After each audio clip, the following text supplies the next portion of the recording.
Happy weekend to all our viewers out there. It's a very beautiful day, and of course, we have come this morning again to let you know that today is a great day, and of course, we are excited. Command while holding the MIC button. Everything is moving on smoothly around you, and of course, around us here. And of course, this is Global Morning. My name is Ramsey Enoch Agbo. Many thanks for joining us.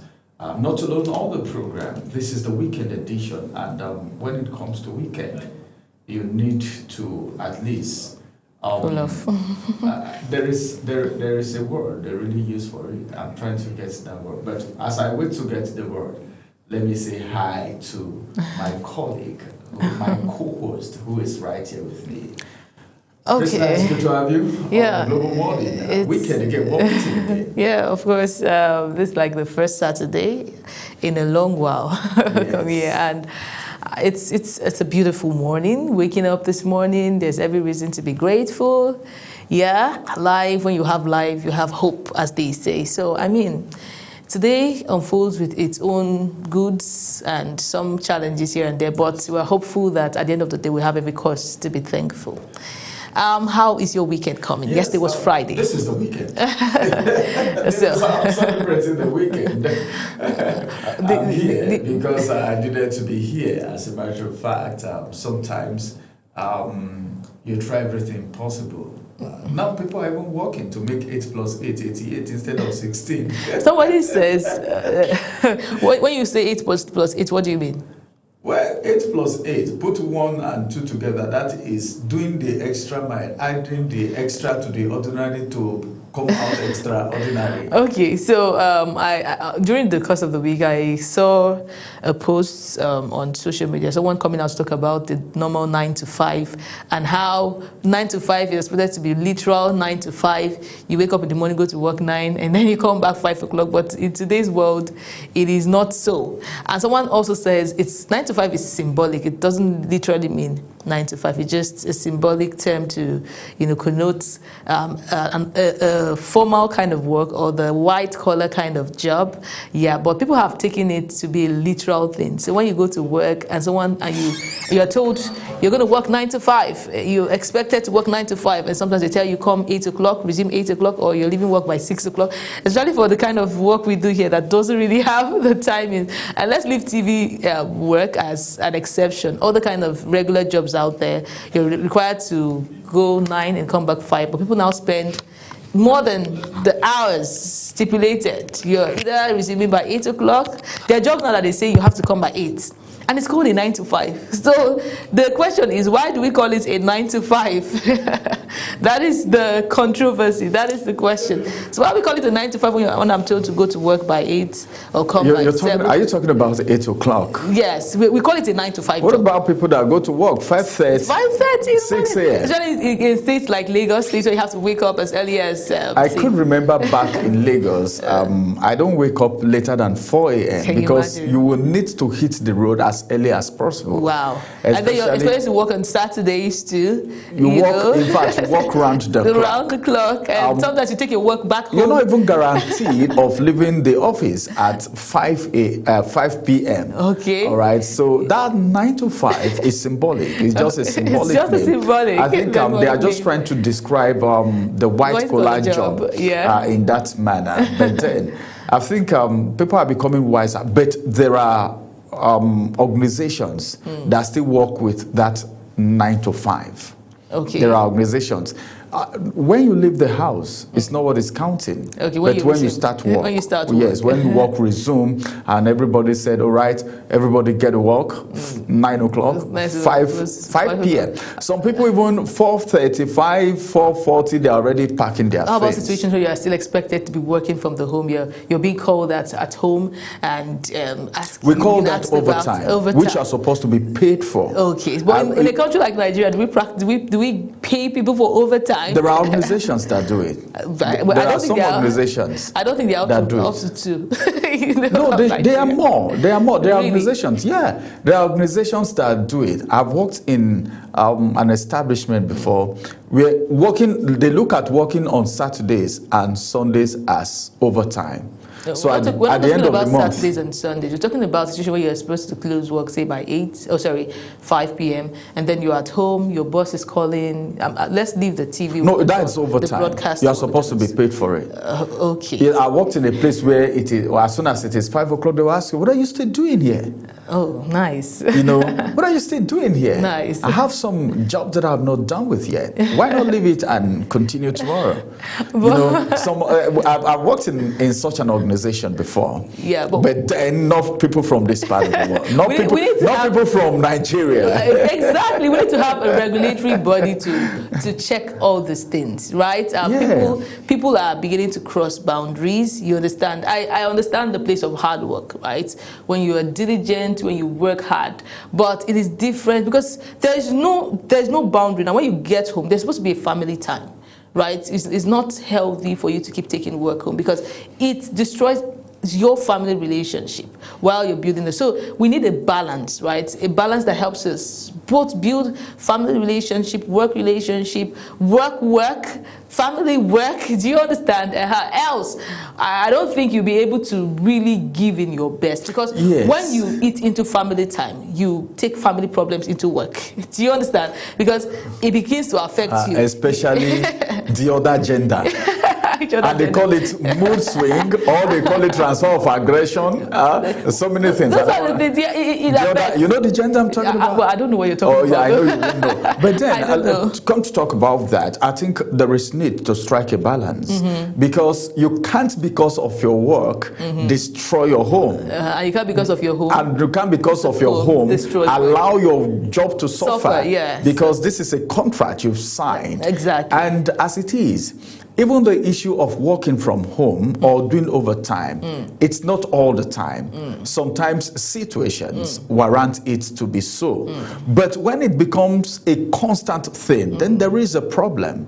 Some people like us, I don't, even right from when I was not in the media, even right when, because I've been in the banking sector, you know, I have this mindset that even while I was in school, I don't like carrying over. You know, when you're reading, there is this, okay, I'm going to read like how many chapters today. I'm going to cover how many topics today. When it comes to carry over, then if it is that, then I will have to sleep late that night. You know, to meet your target. To meet my target.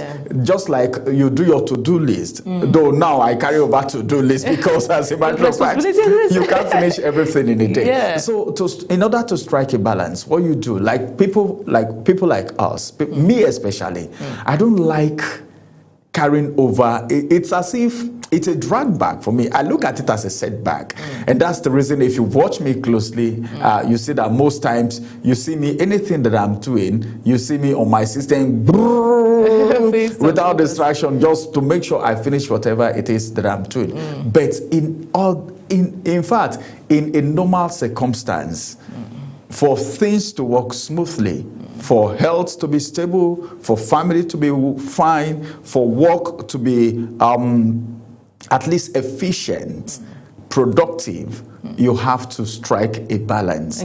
Because we are men and the work continues. Because if you go, the work continues. That is the thing. That is it. When you go, if your head gets deteriorated and you end up on that bed, God forbid, someone will take over. Someone else will take over. Exactly. All right, let's go on a quick break. When we return, we'll take you to Rivers State, where a lot of Bulu Baha, I don't know how to call it, is happening. The River State crisis is not over yet. You didn't hear about it for just few days, but then I'd like to let you know that it's on, and we'll bring you some details from the River State House of Assembly after this break. Stay with us.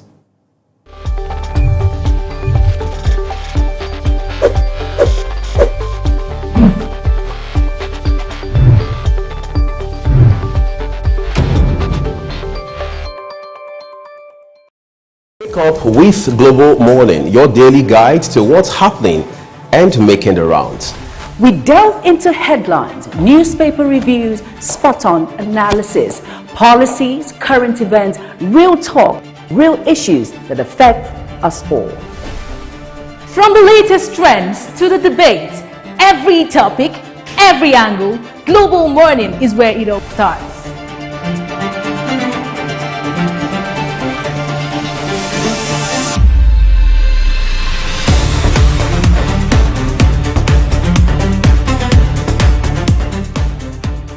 Global Morning.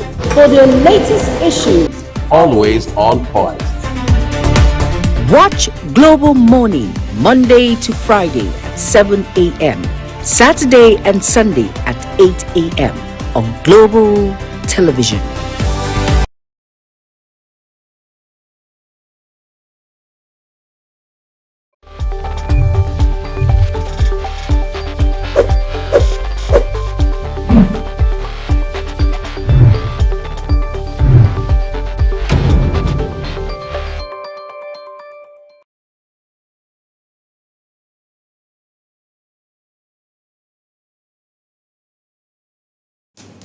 Welcome back. Let's get to Rivers State, where the political tension in Rivers has already taken a dramatic turn as the House of Assembly, that's the State House of Assembly, resume again. What are they resuming for? The impeachment proceeding against Governor Siminalaya Fubara. All right. Someone will say, okay, he's a governor.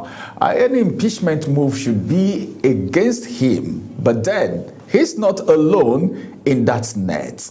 His own jeopardy in the person of course, the deputy also is facing the problem that is the woman who is deputizing him. But as it is right now, we heard that some persons, about was it 2 or 3 persons, because during the vote, majority of the people in the House, I think just 2 or 3 persons only that didn't vote for the impeachment. But later on, they have now made a public announcement that they are supporting the bid to get him impeached, including the minority leader. That's in Rivers State. So as we speak right now, they've reversed their earlier decision, and they've declared support for the process. Let Fubara be impeached. But the lawmakers, the minority leaders, Silvanus Nwankwo himself, Peter Abe, are representing Jagema constituency, including Barile Nwankwo of Kana constituency 1, and of course Emil Amadi of Obiakbo constituency 2. They all initially said, well, we wouldn't be part of this process. We don't want him impeached. Why are you guys impeaching him? What has he done? Probably, I don't know if after that meeting, after that sitting, they went back and told them, this is what he did. This is what he did. Don't you think he should be impeached and all of that? And they were convinced beyond reasonable doubt, and they said, okay, we are supporting the process. Well, I think it's a situation, my opinion is that it's a situation of the highest bidder right now. We see Wike. What are you saying? Wike is working. What are you saying, Priscilla? He is working. What are you saying? We see his work. When you say high bidder, what are you saying? I don't know, but it's a situation of the highest bidder at this point. Oh my God, Nigerian politics, you know. Yeah, when we come out to say we don't want bad leaders as citizens, you just come out. I want to tell Nigerian citizens that it's not just it's not a matter of just saying. What are you doing? These politicians are hard workers. I keep saying it. They work hard. If you're not hard working, you can't even be a politician. So they work hard. Maybe they don't work hard for you to see the result that you want to see, but they work hard for the kind of results that they want to see. And they are getting the result. So if you want to oppose it, you have to work harder to beat whatever it is that they are doing. I saw Wike go from constituency to do whatever rally it is he was doing, but he was diligent with it. And I'm like, what is this other guy doing? Is he just sitting and folding his hands and seeing Wike do what he is doing, going from, local government to local government, from local government to local government, and you think he would just sit and relax? You have to work alongside. The day he's leaving, you follow, wherever he's leaving, you go there and mount your tent. That is how to work harder. But you cannot just fold your hands and see this other guy do his stuff and you think you have spoken to them. Should I tell you something? Please tell me.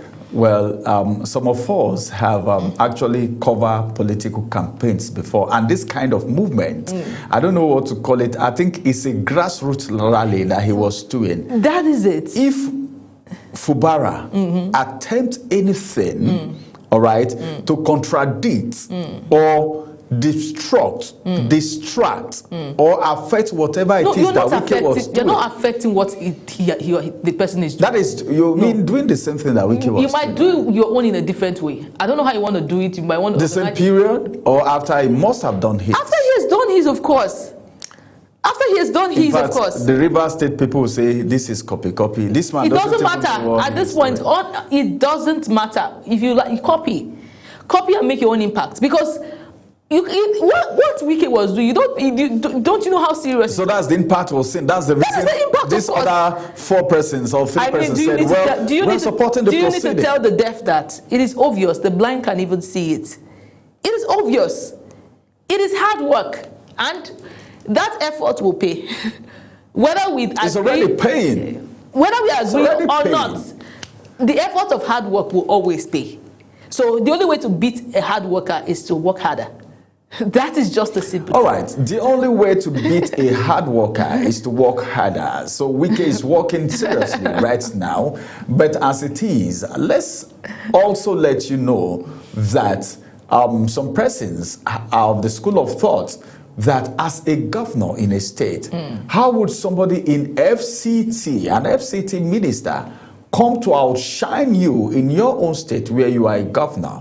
But there is more to it. You know, when you are far away, you don't know exactly what is happening. But the people of Rivers State right now actually know what the sound of the drum beats. They know, they understand the sound, and a lot of people are dancing to it. I could remember on issues that we had on Thursday, an APC chieftain was speaking from here, and he said something.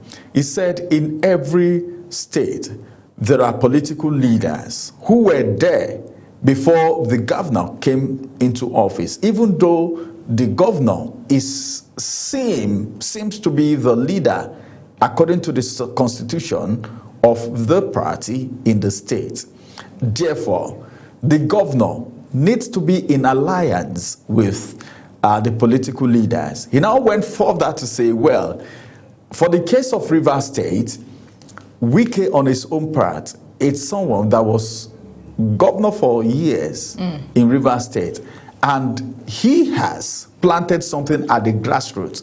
According to him, he said he's a grassroots person, and he has planted something in the grassroots that majority of the political office holders in Rivers State are supporters of Nyesom Wike.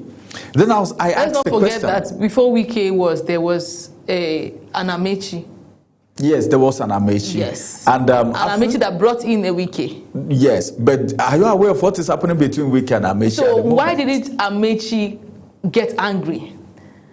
Why? The individual differences is there. I understand that. Remember, they said politics is a game. Wike is acting as if he has not done whatever it is that Fubara is doing today. But it is a game. Like you said it, that it's a matter of interest. You think they are not working, but they are working for their interest. I understand. So what I'm saying is that Wike right now, I know they are playing, whatever game it is they are playing, but he shouldn't be at that position of getting angry, because you know that you're reaping what you have sown at this point. Yes. You did it to your boss. Someone is doing it back to you. So if you want to play your game, if you want to go and do whatever campaign you're doing, do it well. But don't get angry. That is my own bone of contention in all of this. Don't feel bad that the person you brought in is betraying you. You don't have any right to feel bad. But you know that some persons are saying the reason why Wike, it's a grapevine. It's been alleged that Wike is getting angry because Fubara is not meeting their terms. So you don't know if Wike met Amaechi's terms. Did he meet Amaechi? Why are they not in good terms today? If he met Amaechi's terms. Well, this is politics. That is what I'm saying. And it is a game. There was a break in their relationship. We all saw it, right? We all saw them come out to fight. And do you know that? So it is obvious. It was clear that there was a term that was not met for that relationship to go south. No. Yes. You can't say categorically. What happened? Something there was something they did not agree on, and that thing is called a term. You didn't agree to my term, I didn't agree to your term. It causes a misunderstanding. Between an Amaechi and Wike, there was something that caused their rift. Yes, something really deep. Nobody knows if it is a political agreement or maybe what else, terms or conditions maybe you bring this to me or I should be the one to appoint this and all of that. No, but Amaechi didn't come out to speak. Whatever it is, they had Wike didn't speak. And but when the truth people is have issues, it's a brief. So my stand is Wike should not get angry. He can fight what he wants to fight. Wike will tell you he can do what he wants to do. But I don't think it's nice to come out and hear you betrayed me. No, there shouldn't be such a statement because Wike has not told anyone that he was betrayed. You say you don't want him to kill your political career, or my political career will not be killed. I'm not going to sit down and allow it. We've seen statements, subtle statements, suggesting, even it will shock you to know that even politicians also have their mission statements and they have their visions.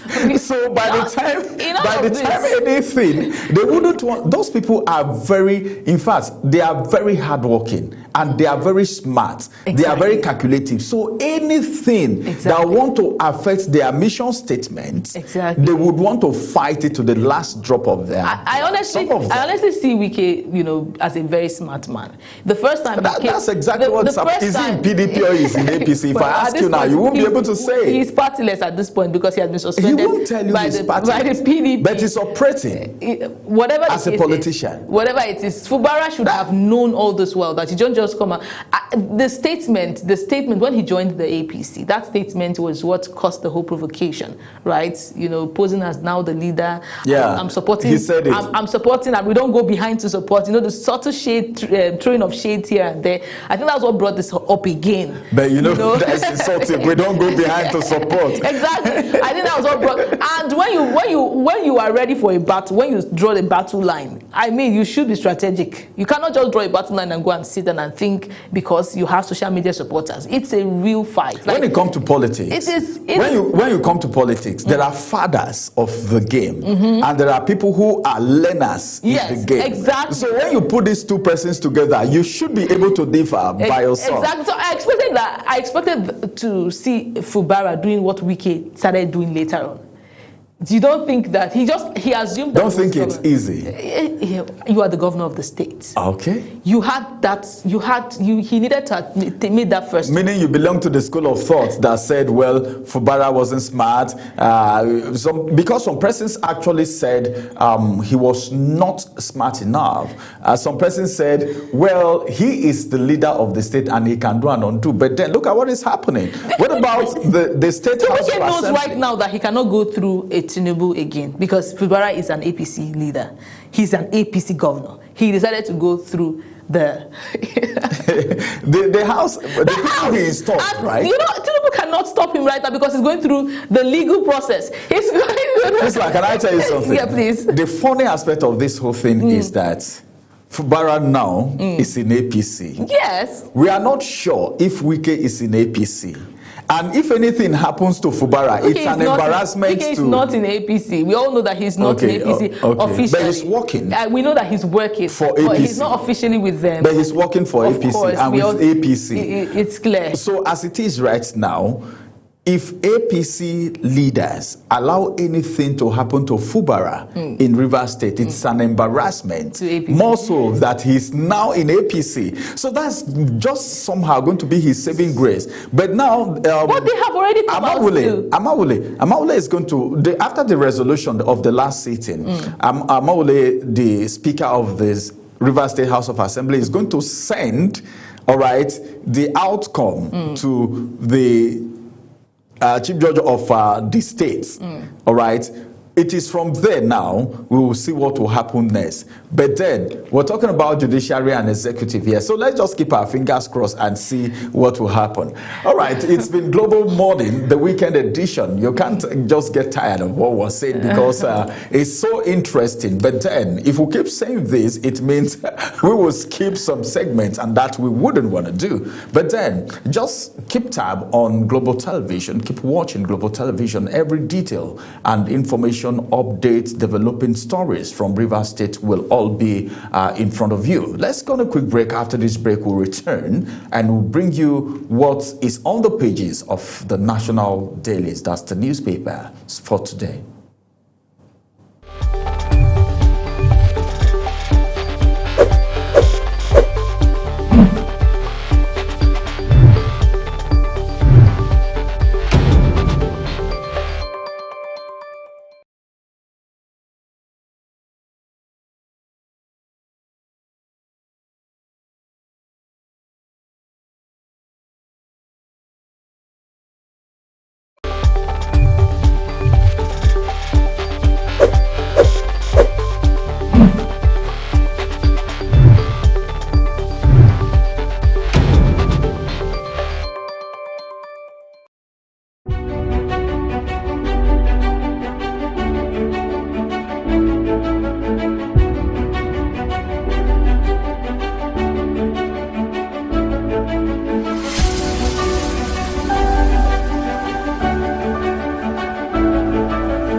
Wake up with Global Morning, your daily guide to what's happening and making the rounds.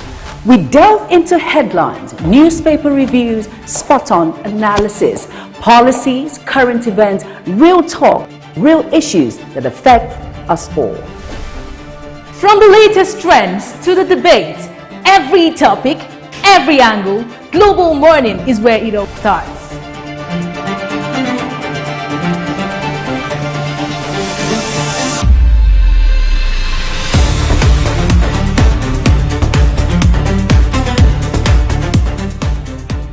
Global Morning, For the latest issues, always on point. watch Global Morning Monday to Friday at 7 a.m. Saturday and Sunday at 8 a.m. on Global Television.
All right, welcome back from that. Now let's take you to the national dailies and see what the papers are saying.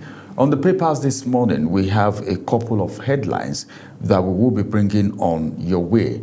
But as it is, we'd like you to know that each of the headlines coming from the national daily is entirely that of the newspaper houses. Okay. Now, we'll begin with, okay, you want to... Let's start off here. Let's start off with the Weekend Trust. The Weekend Trust, right? Yes, let's start off with the Weekend Trust. The first paper, of course, the Weekend Trust, first story. Let us get apart a little to be together. That's coming from Chief Mike Ahamba, SAN. You find details on page 24. Plateau Imam who sheltered Christians during attack dead. You find that detail on page 30. May his soul rest in peace. Next story, Nigeria's Fourth Republic. What is working and what is not? 6 days to go. Details on page 27. Kano realignment, the winners, the losers. That is the big story, and you find that out on page 4. Scars that won't heal 60 years after coup. That detail is on page 11. Federal government abandons 7 billion naira agric ministry building, sinks 11 billion naira on new site. Details on page 13. Alleged 1.3 billion naira fraud. Supreme Court voids Lamido's son's acquittal. Details on page 16. Those are your headlines for the Weekend Trust. That's the Daily Trusts. Next paper is the Vanguard, and Ramsey takes us through it. Let's quickly look at the Vanguard newspaper and see the headlines that we have. On the Vanguard newspaper this morning, baby mama, baby daddy, and the child who learn love through tension. All right, that's Home Affairs. We have budgets. That's the kicker. Federal government suspends 38.2 billion naira on Gowon Obasanjo IBB, others in 22 years. 2027, North set to name preferred presidential candidate in April. This is coming from Arewa Group. And of course... That's serious. Under which party or just the North? I think just the North. Interesting. Just the North. Mm-hmm. Who is the preferred presidential candidate from the North? That's what they will be deciding. Then we also have this one which says why Eagles fail to fly against Morocco. Well, I've gone over that. I've gone past that. So I'm not even talking about that anymore. I mean, that was a hard we have overcome the shock. All right. Now, this looks like the big story. A stalemate in Rivers. This one says House proceeds with plans to impeach Fubara. Deputy sends letter to Chief Judge. A court stop CJ from receiving and acting on letter. Fubara plotted for our constituency to recall us rather than seek peace. Lawmakers. Okay, that's a grievance. This is a payback time. If you don't want us to remain in office, we wouldn't want you to remain in office. As a matter of fact, that's what it means. If the lawmakers are saying Fubara plotted for their constituencies to recall them back, and for that reason they are making an impeachment move, then I'm still trying to place where our democracy really lies. So Fubara is saying what exactly? They said, according to the stalemate in Rivers State now, part of the riders, one of the riders says, Fubara, they are saying, according to lawmakers, the members of the Rivers State House of Assembly are saying Fubara plotted their constituency to recall them back. All right? So, in other words... Is it after or before? I think... was it before their move or after their move? Before their move, of course. So, interesting. So it means this is looking like a payback. I don't know. I'm just saying. Are you sure they were not brainwashed? I don't know. I can't answer that question right now. All right, 60 years after, back to the headlines. January 1966 incursion was not Igbo coup, but Zeke. Ironsi Ojukwu knew about it. General Alabi Isama retired, says Ironsi Ojukwu foiled it. All right. Reason says a $9 million lobbying contract. Obi decries wasteful spending, image management, or in-placed priority. You know, there was an allegation, it was in the media, that Nigeria is trying to send 9 million naira to these people, okay, so that there won't be more invasions. But then, I don't know, Peter Obi is reacting. The former Labour Party presidential candidate now in ADC. A defection of Atiku's son, symbolic coup to APC, personal matter to family. All right. Well, I don't want to say much on this. I think this is what's talking about. Atiku's son defected to APC. And Atiku said, well, you're free. You have the liberty to belong to any party of your choice. What party is Wike's son in? Wike's son. Is he like his father? Wike's son. I don't know if that is really true, but I saw a poster where he was contesting. But I don't know if it is true. It could be AI or something. Then, that's the size of the headlines from the Vanguard newspaper this morning, as we move to the next point of call. So the next point of call is definitely the This Day newspaper, and we'll start off with the first story. SEC raises minimum capital requirement for market operators, fintechs, others. Sets June 2027 deadline.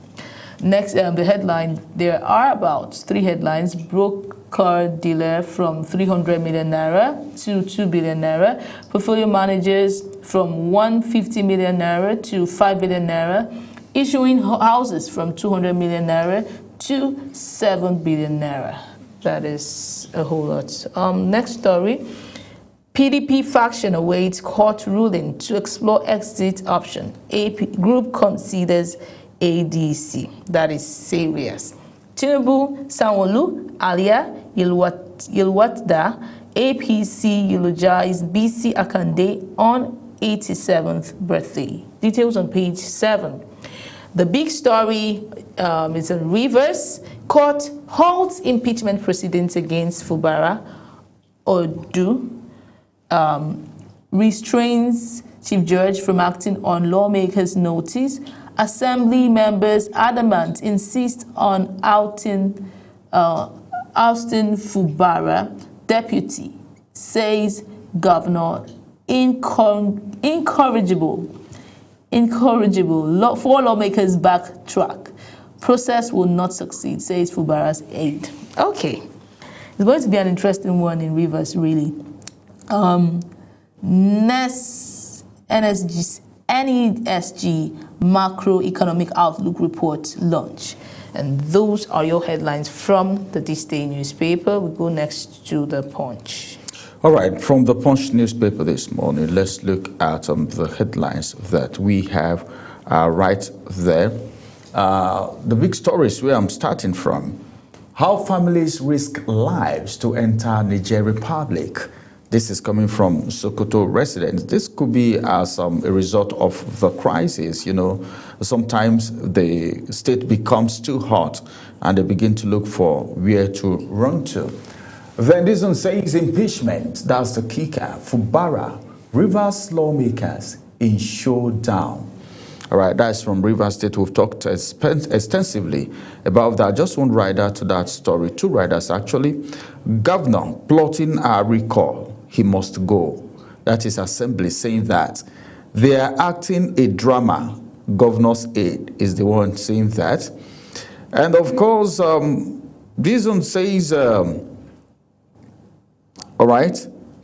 Okay, I've taken this. The big story has been taken already. This one says grim stories of healthcare workers targeted, killed by bandits. That's one called for. Trump's visa policy trapped us in Nigeria, American family. If they are Americans, they should return back. They should be able to return back. Nigerians sleep in waste bins amid UK deportation threats. All right, so Lagos orders post-mortem as twins die after vaccination. Those are the headlines from the Saturday Punch as we move to the next point of call. Okay, the next point of call should be right now. You just finished with the DC, Saturday right? Tribune now. Okay, the Saturday Tribune. And we'll first start with the first story. Imam who saved 300 Christians in Plateau crisis dies. You find that detail on page 5. Suspect sister, how my brother lured my friend to her death. That is a sad one. You find that detail on page 10. But the Bodija explosion. Makinde pledges continued support for victims. Victims speak on experiences. Sad one there again. Details on page 3. We go to the Star story. Chaotic drama as River Court halts Fubara's impeachment. Lawmakers insist on sacking governor. They've each taken 350 million naira, and that's coming from the state government. Okay, so, well, I think this confirms my my suspicion. Somehow, you know, I said they have probably been bought. It's my own thought. But there's a disclaimer to that effect because they are saying he first plotted their recall, so now they want him out. Interesting. Alleged, well, if he did that, it could have been from the first drama that happened in River State, and maybe seeing their support before he even joined APC, seeing their support for for his his former Oga. Let's go to the next story. Alleged 4.5 billion naira fraud. Emefiele's co-defendant claims EFCC forced him to frame ex-CBN governor, and you find that detail on page 5. Supreme Court orders continuation of trial of ex-governor Lamido sons in alleged 1.35 billion naira corruption case. You find out detail on page 4. My husband made me swear that I would never have sex with any other man. I am doomed if we were divorced. Woman tells court she also spends the night with a widower in our neighborhood, and that's coming from the husband. Okay, this is a hilarious. Okay. You find details on, if you like a weekend gist, please go to page 12 and 13 on the Saturday Tribune. We'll go to the next story, which is next paper rather, The Guardian Weekend. All right, The Guardian Weekend is going to be our last paper for today. Let's quickly bring you the headlines. In severe pain, how mishandled medical procedure devastates Alfred Ogene's life. Why we must fix our public varsities. This looks like an editorial.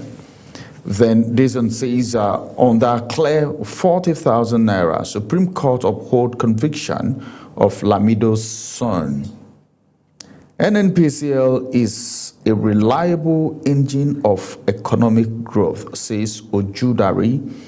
BC Akondiat 87, Sanwo-Olu Yewada, extol elder statesman, democratic ethos. And of course, Senator Bob on the burden of legislators in Nigeria. And now to the big story, which is going to be the last. Rivers political crisis deepens. Some riders to that story, and the first rider says, a state assembly directs chief judge to set up panel to investigate Governor Fubara and Jeopardy. The court holds process for 7 days. 4 lawmakers opposed to governor, deputy's removal make a U-turn. Okay, so it means that they are now for him, because if they were opposed and they are making a U-turn, it means they are trying to be on the side of Fubara. Well, I think just the way it was in the news is that they are no more supporting Fubara. They are no more in Fubara's place. But what this paper is saying is different now. Yes. The paper is now saying they oppose. They are opposed to the bid, meaning they are not in support of the bid. That's what this paper is saying. Yeah.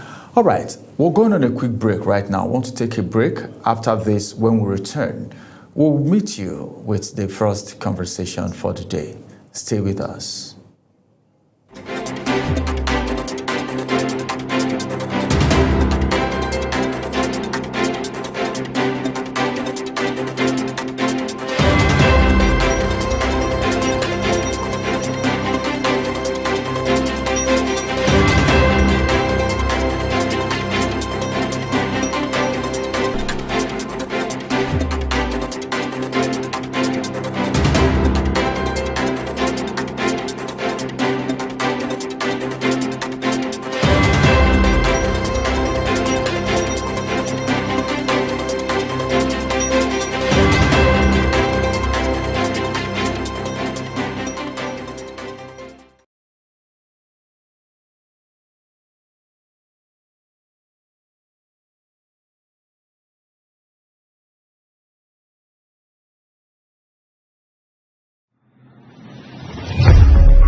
Wake up with Global Morning, your daily guide to what's happening and making the rounds. We delve into headlines, newspaper reviews, spot-on analysis, policies, current events, real talk, real issues that affect us all. From the latest trends to the debate, every topic, every angle, Global Morning is where it all starts.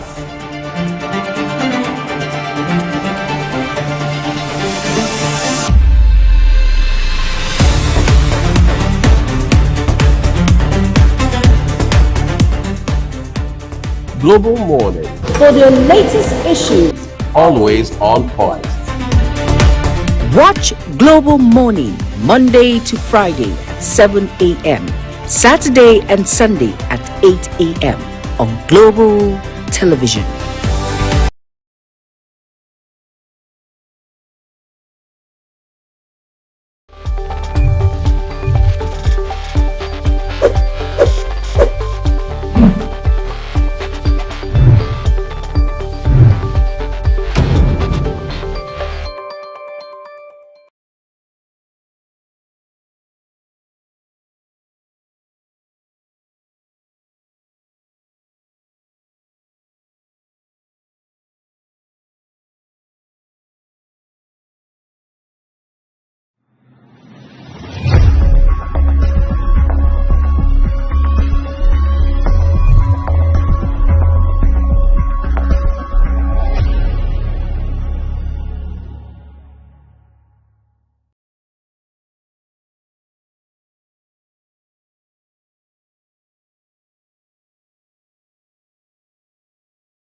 Wake up with Global Morning, your daily guide to what's happening and making the rounds. We delve into headlines, newspaper reviews, spot-on analysis, policies, current events, real talk, real issues that affect us all. From the latest trends to the debate, every topic, every angle, Global Morning is where it all starts.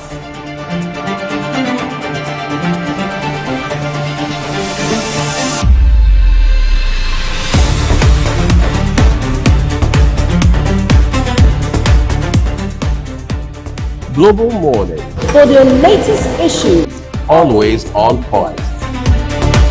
watch Global Morning Monday to Friday at 7 a.m. Saturday and Sunday at 8 a.m. on Global Television.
Thank you very much for still being here with us. Right now, we delve into the first conversation for today. Now, in the last few days, months, we have noticed, in the Nigerian political space, we've witnessed a surge in defections, alliances, and party realignment ahead of the 2027 elections. And just as we're discussing with my co-host, the Rivers State defections is currently causing tension with the governor, and also we've also seen Peter Obi and others defect into the ADC, and with the movement involving parties like Labour Party, the ADC, the APC, and all the dominating national conversations. Supporters are at this point arguing that the defections are signs of democratic freedom and political competition, while critics warn that constant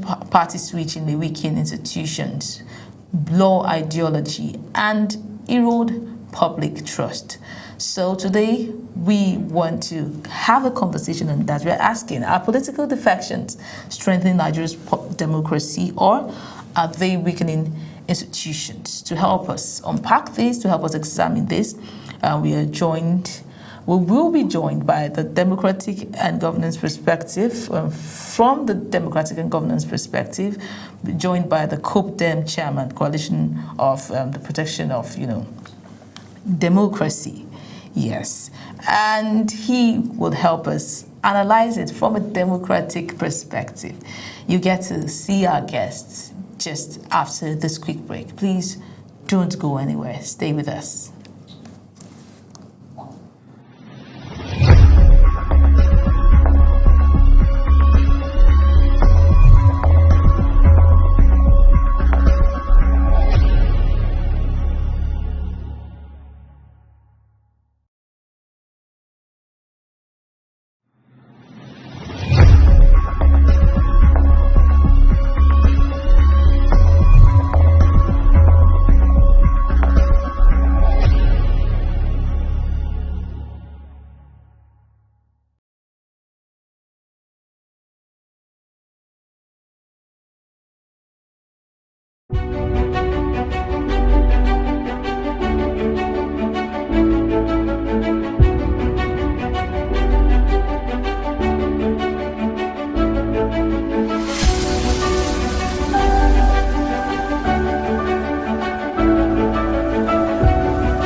Thank you very much for still being here with us. Before we went on that break, we told you that we are joined by the COPDEM Chairman, Nasarawa State, Comrade Paul Isaac Audu. We're talking about defections and democracy, strengthening competition or we're asking, is it strengthening competition, or is it weakening institutions? So, Comrade Isaac, you're welcome to the studio today, virtually, sir. You're welcome. Good morning.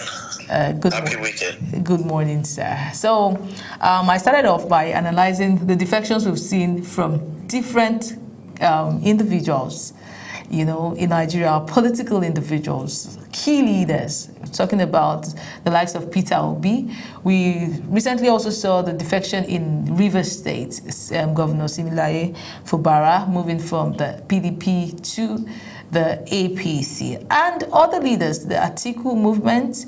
We have El Rufai, former Kaduna State governor, and a lot of them. I want to ask, sir, as someone that is at the forefront of leading democratic spirit and enhancing the forefront in the democracy area, sir, what would you say about these defections? Is the defections a sign of political freedom, or is it a political, will we see it from the perspective of political instability, a sign of political instability, sir? Thank you for this question, and I want to sincerely appreciate the time. Of a truth, I don't think defection, and let me build up from your question.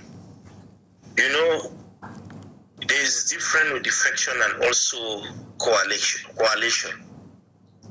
Don't forget, people like El-Rufai, Amechi, most of them decide to form a bloc to challenge a ruling government.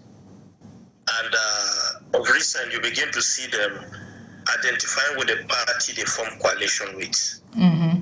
Why are they doing that? Some of them are not even contesting. They don't have interest to contest an election, but they want to challenge a certain system that they feel is not doing what is right. But if you look at it, the trend in defection from 2023 down to this time, you observe that PDP are defecting to the APC. You observe that lawmakers that into the platform of Labour Party have defected to the APC. There's no way you can have a healthy democracy with a one-party system. Me, I define one-party system like the government of the military, where they never like anyone to oppose them, which is not possible in the time of democracy.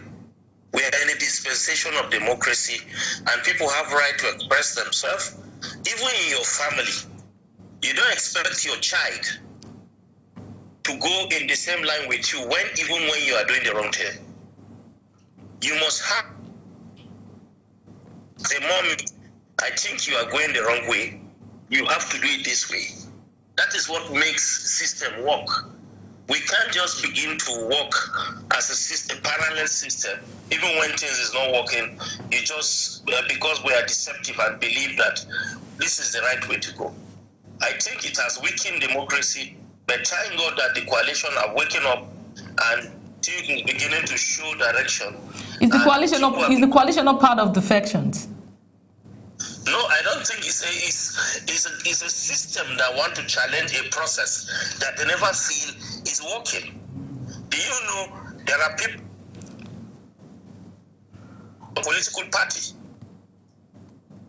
Coalition is not a party. It's a platform that want to bring people. It's like you have a farm, you call your community as a whole to help you farm it. That is coalition. But these people that are in the coalition, they are coming from different parties and they are becoming card-bearing members of this new party. Talking about the ADC right now. So why are we not calling it defections when clearly they are leaving one party to another? Yes, let me say this again. I and you knew what was happening in the Labour Party, where Peter Obi's platform is from.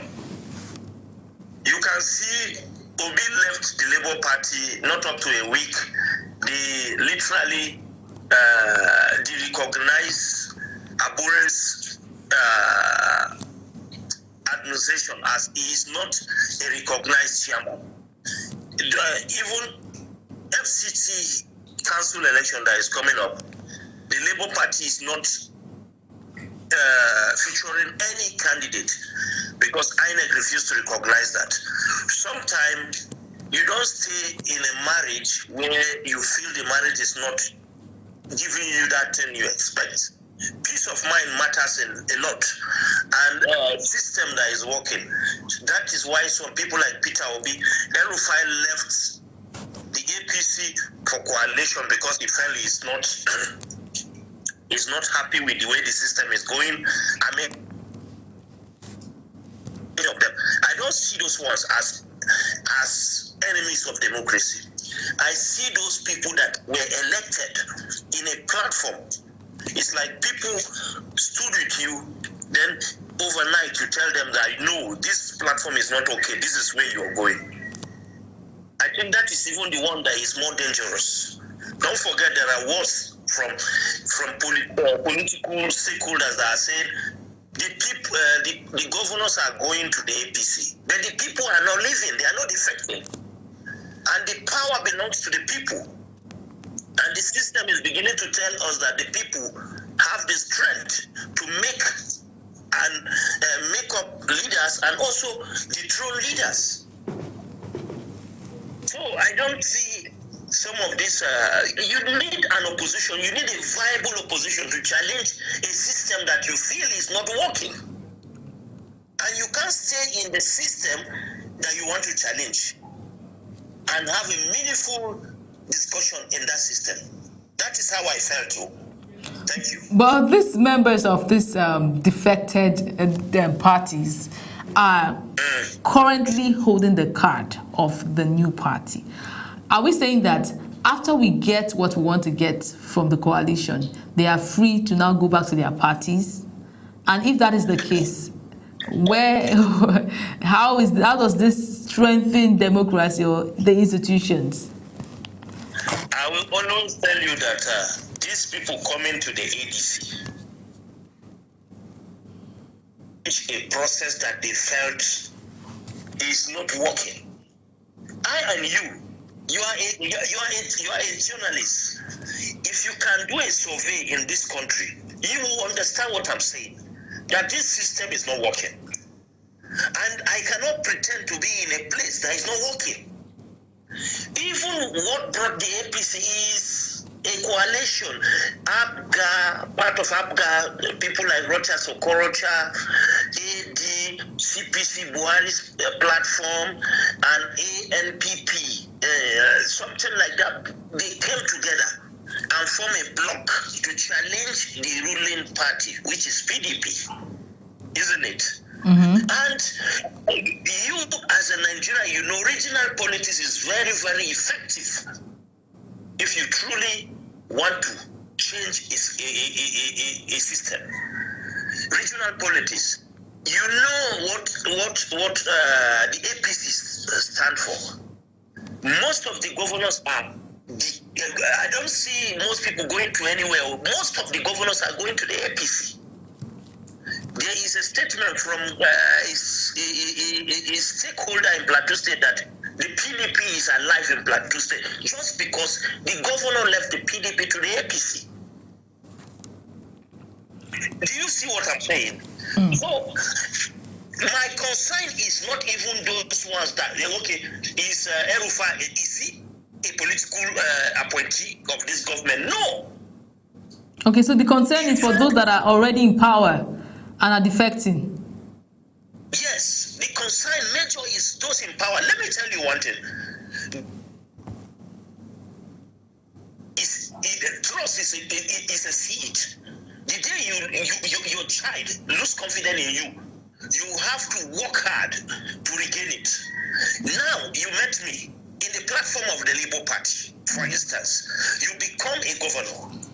The next thing I just heard that, my governor is going back to the APC. What does that mean? That is betray. You've betrayed the trust I have for you. And it will cost so many of these governors a lot of setback. Because I am telling you, the election coming is Nigeria versus the bourgeois. I'm telling you the truth. So in a case where... Okay, continue, sir. Go ahead. It's not going to be business as usual because every citizen of this country have paid a lot of price that they never want to pay. The challenge of the insecurity, the economy is, I don't know how to put Nigerian economy now, because you and I know that things are not working. And me, I cannot polish. Even when my father is failing, I will tell him to his face, Daddy, you give birth to me. But I think this thing, you've gotten it wrong. That is why we grow. We grow to at least take responsibility. You can't be a governor and you just decide to walk out of the people that brought you to power. El-Rufai has nothing to lose. He's not he is former governor. Peter Obi has nothing to lose. He's a former state. Rotimi Amechi has nothing to lose. But those in power, that people trusted them with their mandate in a platform and they left that platform, that alone is a problem. Interesting. So if that is the case, especially we see that play out in a state like Rivers State, and we also hear of talks around Kano State and others. In that case, what would you say? How does it negatively affect the trust of the people? How does it negatively even affect that state? Let me tell you one thing. They are going to start a whole again, because people want to hear what will inspire them. What if they get somebody of a different ideology? In the party, the person that is a governor left, and that person is giving them message of hope, message they want to hear. Don't you think already there is a problem to that person that left the party? Let me use the word of Peter Fayoshi. He said Fubara leaving to APC.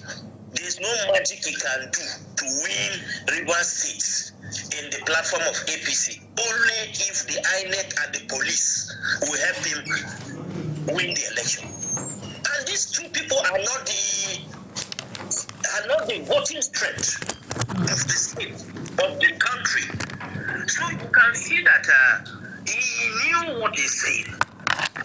Because and who again said that governors are defecting is the people, but the people are not defecting. Okay, Senator Ali Ndume. He said the governors are defecting, but the people are not defecting. So what does that mean? That are the ones to decide who becomes their governor. But is that really the case? Can we really vouch that the people can decide who they really want? It has happened in Abia State. Alex Oti won the election with no godfather. And the people decide, and it happens.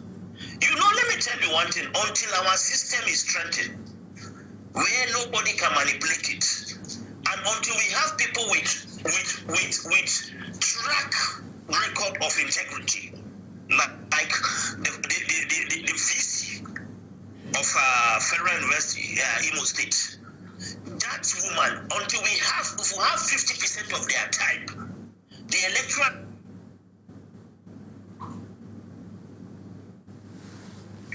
Because you now know that you are working with a person that is, am I with the people or a system that is a failed system? That is what the woman did. She stood her ground. Today she is a hero. Let me tell you one thing. Are you living for yourself or for legacy? Will you compromise your profession for just meal ticket? You will not. Okay, sir. So, are we Nigerian political parties? Would you say they are built around values or around personalities and power?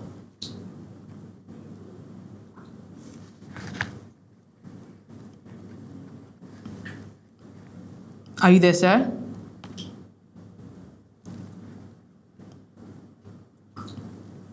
Okay, we just need to go for a quick break. We'll return to the conversation. Defections and democracy, strengthening competition or weakening institutions. Let us continue after the short break. Don't go anywhere.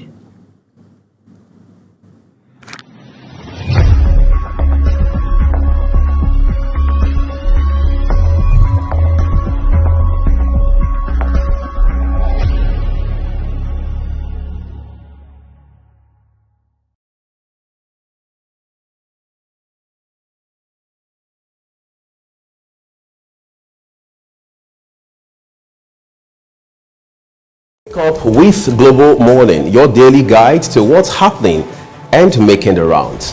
We delve into headlines, newspaper reviews, spot-on analysis, policies, current events, real talk, real issues that affect us all. From the latest trends to the debate, every topic, every angle, Global Morning is where it all starts.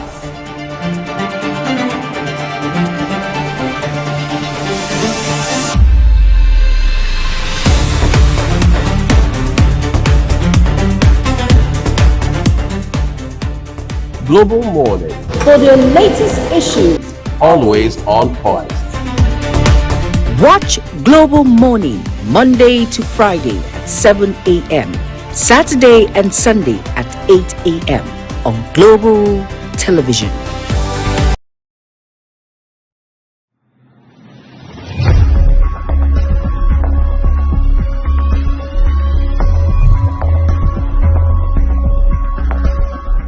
Thank you very much for still being here with us. We're still joined by Comrade Isaac, and we're talking about the recent defections from or into different political parties, especially from prominent political figures in Nigeria. So you were analyzing the situation in, I think, Rivers State or so? Are you there, sir? Yes, I'm with you. Okay, so continue from where you stopped, please. So, as I've said, we are talking about trust. Yes. And these leaders, let me tell you what I fear. If you see me pull out of a leader, is when he says something, he do a different thing. Okay. Leaders are compass that gives people direction. Okay. By the time a leader says good the following evening, let me tell you, the system has collapsed. Okay. Okay. Now, the same people, last election, the Labour Party produces so many House of Reps members. Before you know, they begin to jump guns. APC. Do you want to tell me now they still have the control of those people that brought them to power? No, it's not possible. It's not possible. Because they brought them to power because of a system they felt is not working. And you know, Nigerian problem is not a party per se. It's a systemic problem. We have built a system that we choose that this system must not work. So now I want to ask about situations where situations where a governor is being brought into power by, say, an outgoing governor, and he's no longer meeting his bid, his terms, and begins to cause issues. That person decides to defect. I mean, is that not a valid reason, or what can you say about, especially with the Rivers situation? I think that is exactly what is playing out currently in Rivers State. So on that basis, is it okay to defect, and what are the implications even at such situations? You know, our law is a bit, we can still question our laws if our laws is working. Even a governor defecting, that alone is enough for him to lose election. But we have a system that the governor becomes the lord over his state. And you know, loyalty of things that have to do with loyalty. Most time, how many governors brought in success? I don't think it has happened in this country. The only person that was able to manage his success so well is Bukola Saraki of Kwara State. In the history of a governor anointing his successor. So it's not working in this system. And everybody has an ego of pride inside him. You don't bring me to become a governor and then you want me to become your boy again. It's not possible now. It's not possible. So the issue of Rivers State now, you can see what is happening in Rivers State. The Rivers State is master and is servant. Now the servant understand what the master knows. So the servant never want to play the role of the play the card of the master. Now that is the problem, and it's causing a whole lot of setback in Rivers State. Because one man want to take control over everything of a state, and the one that he brought in understand the game. He said, no, it's not going to work this way. That is the fight. Me and you can define the reason of that fight. Okay. Now, he's not bringing up issue. Now, Fubara now has sympathy. You can see how he sees the government plays in River State. There is a little bit sympathy for Fubara. Why? His predecessor wants literally whatever he says. And he has forgotten that he's the chief security officer of that state. You remember what place in Kano State? When Kwankwaso wanted to disturb Ganduje, he stopped him from entering Kano. And nothing happened. It can happen somewhere there in River State, but I don't know why it has always been Fubara under pressure. He has not taken the bold step of being a governor to at least tell the master that I've grown. You don't control your child even when he's married somewhere.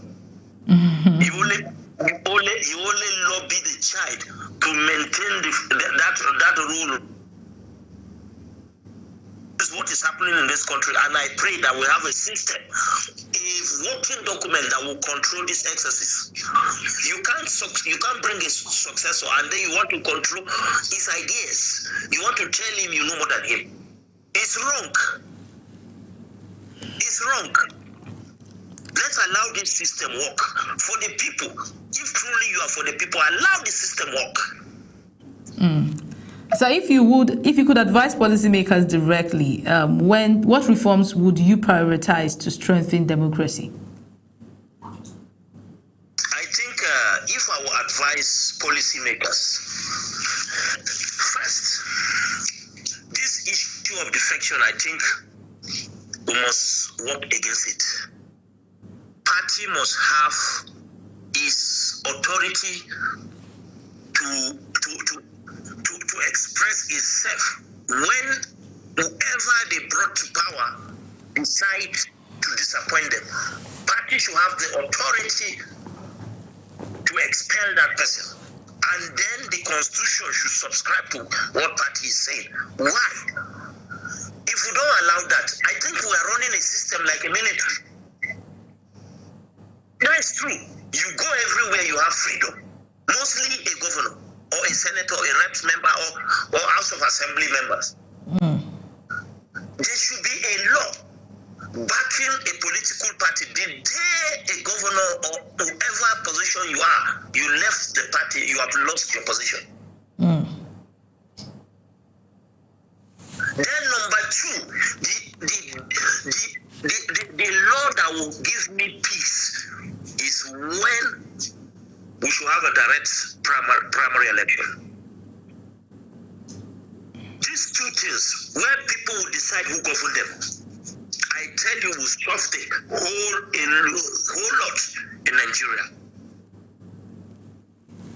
I and you choose who become our president through our ballot. We go to the field.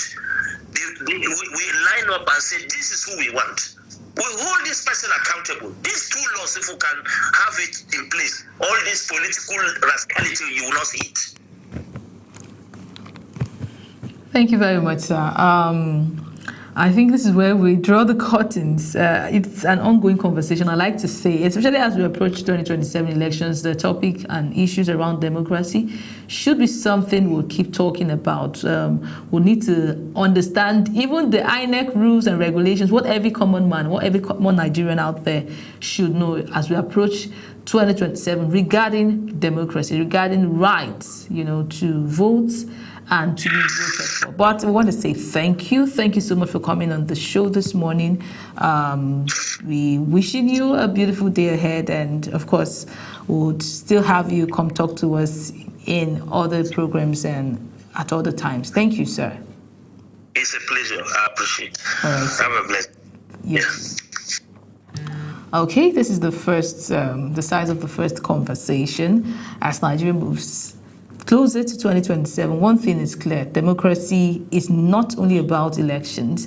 It is about institutions, about trust, about accountability, and the values that guide political behavior. Whether defections strengthen competition or weakens institution, deepens not just politicians, but it depends on laws, it depends on civic vigilance and citizens' expectations. So this is a conversation we continue to have until we are well enlightened and until we are able to take our country to where it needs to be. We'll join Ramsey on the second conversation for today. Please don't go anywhere. The show still continues.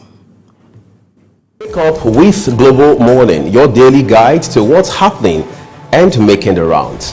We delve into headlines, newspaper reviews, spot-on analysis, policies, current events, real talk, real issues that affect us all. From the latest trends to the debate, every topic, every angle, Global Morning is where it all starts.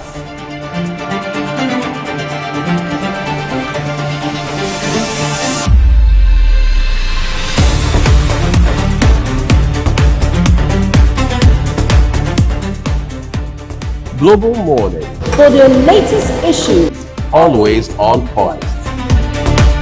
watch Global Morning Monday to Friday at 7 a.m., Saturday and Sunday at 8 a.m.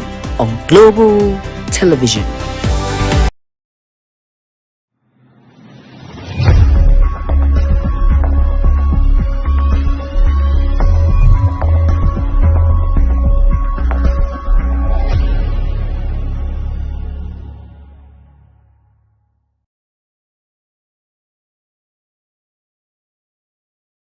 Guide to what's happening and making the rounds.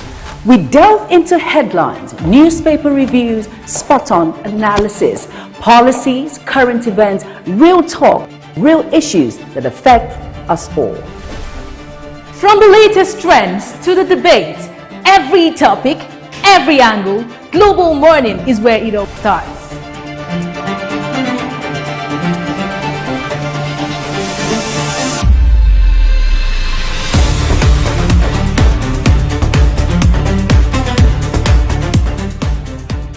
Global Morning, For the latest issues, always on point. watch Global Morning Monday to Friday at 7 a.m., Saturday and Sunday at 8 a.m. on Global Television.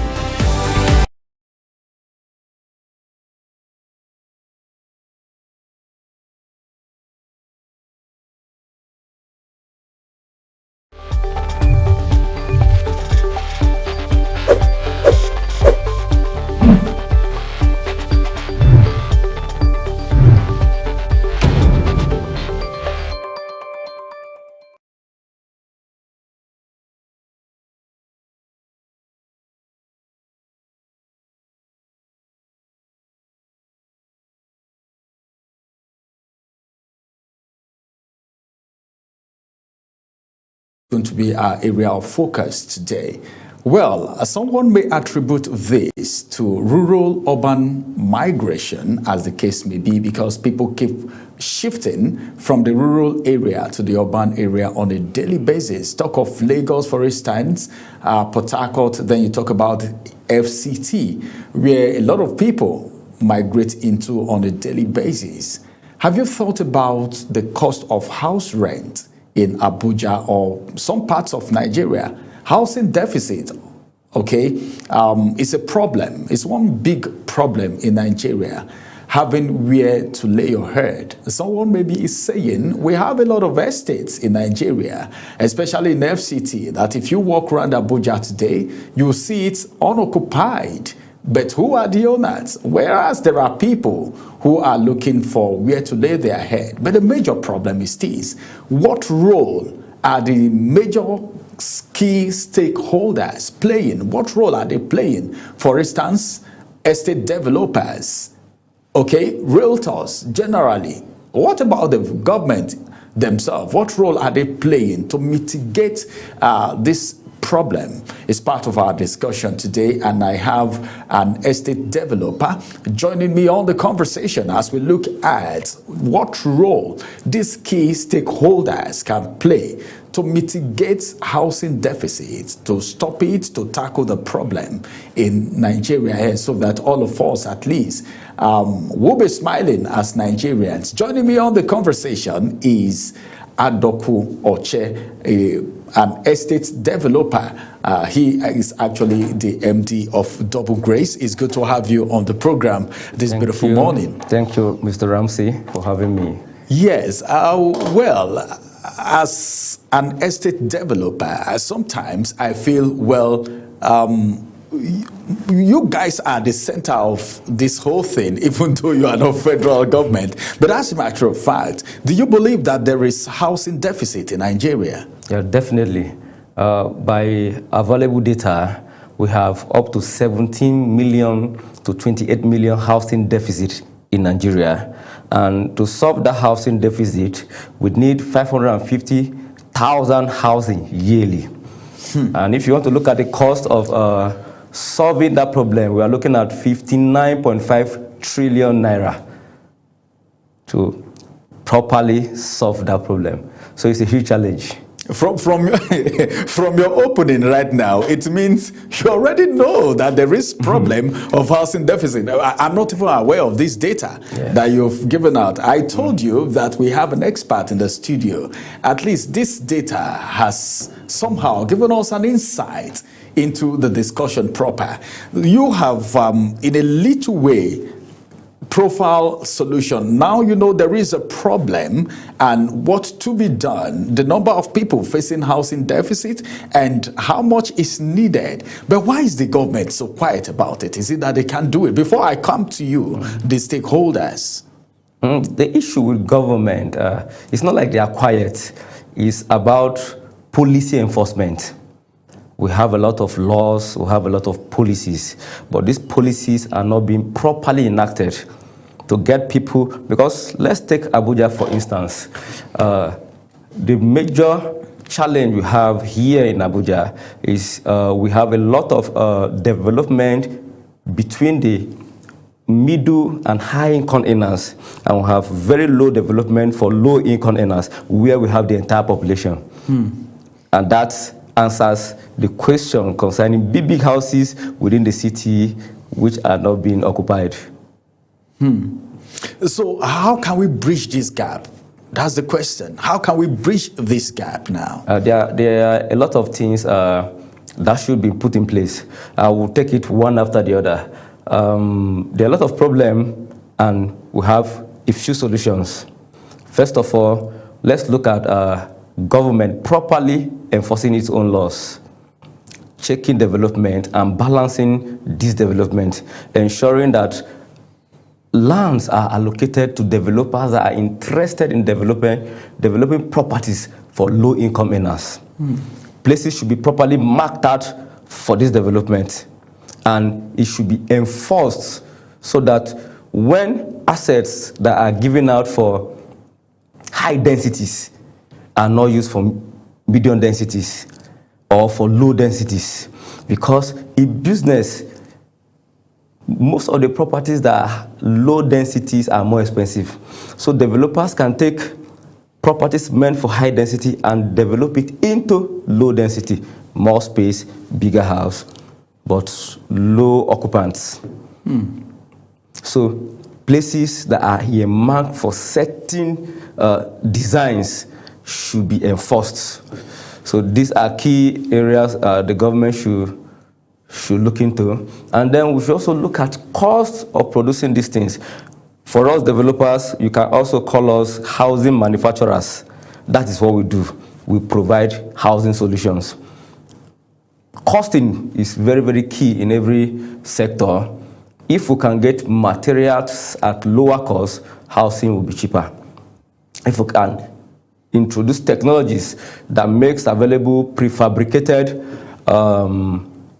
materials, how it is done in other clients, where we shouldn't always abide by the old system, using the old block and cement system. If we can get prefab materials, it will also help us.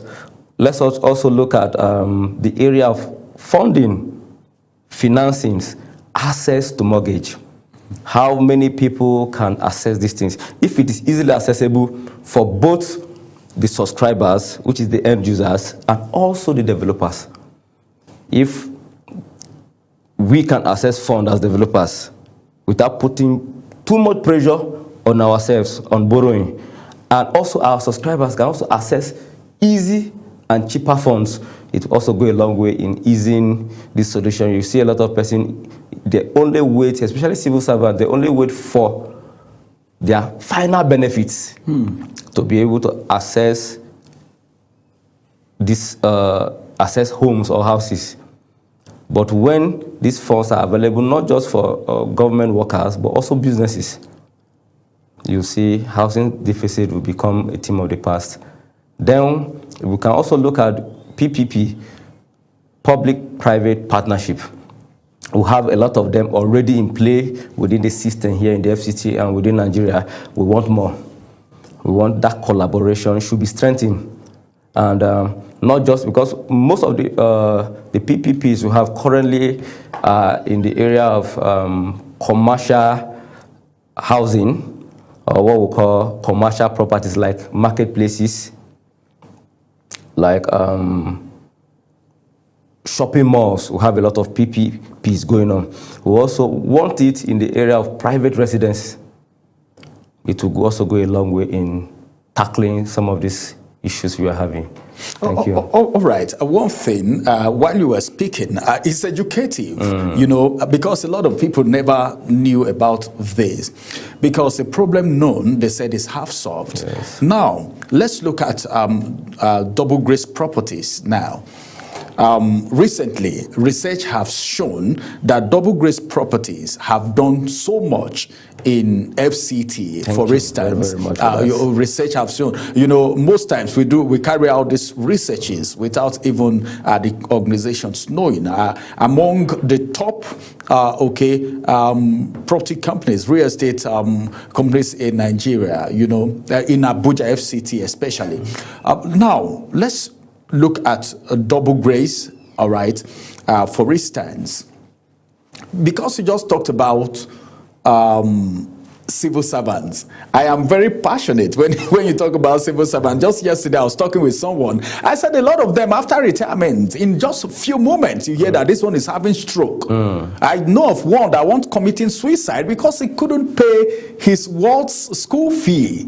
You know, this is somebody that has served the government for 35 years thereabout. Now, how do you think? What do you think? What's your advice? Because civil servants are listening right now.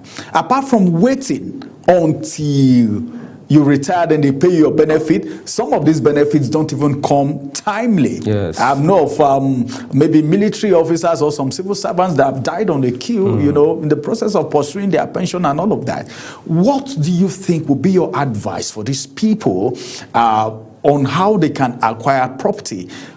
How much do you even need at all to get started, as a matter of fact, so that at least if they have the knowledge, the foreknowledge, okay, they can start doing something gradually until retirement, so that when that buck come, maybe it will be finishing touches or thereabouts?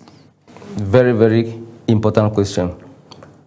The major issue with, let's say, the civil service is lack of information. There are a lot of programs within the developing sector. For double grace, we have properties that you can get as low as 1 million, 1.5 million, 2 million. These properties... You mean in FCT? Exactly, within the city. Right. Within the city. All you need to do is to apply for that program. And you can also pay gradually over time, 6 months, 1 year, depending on how long you want to pay. So with these programs, and one thing a lot of people don't know, real estate is an investment. You don't just buy it because you want to live in it. It's the capital you use in buying it increases over time.